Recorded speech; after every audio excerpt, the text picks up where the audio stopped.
siopau yr oeddem drwy brysurdeb Caerdydd. Heibio'r briodas yng nghapel y tabernacl, a'r teuluoedd yn dathlu bond dau berson bodlon ei byd. Heibio'r drychau ffenestrir cymdeithasau adeiladu, a'i dyledion deiniadol, drud.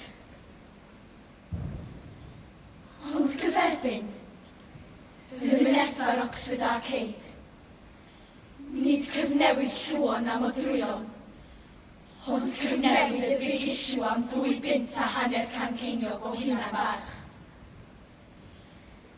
Weithiau am y pris cywir, weithiau am bint neu ddwy yn fwy, o gyd ymdeimlad.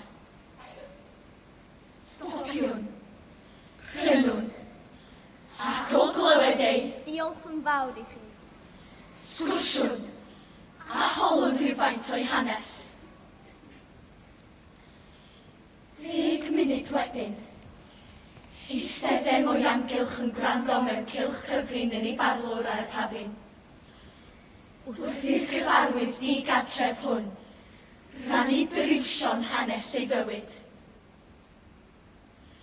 Pob drws ar gau, pob ffenestr wedi bordio, a neb yn becson ac yn gwylio, heb law llygaid y CCTV. Amser codi pac, ymsythu, symud ymlaen,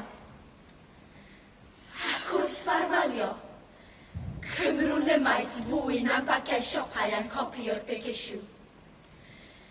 Cadw'n rodd o'r rhannu, sef weld, o hyn ymlaen, bod dwy ochr i bob stryd, nad ni a gwyn yw popeth yn y byd.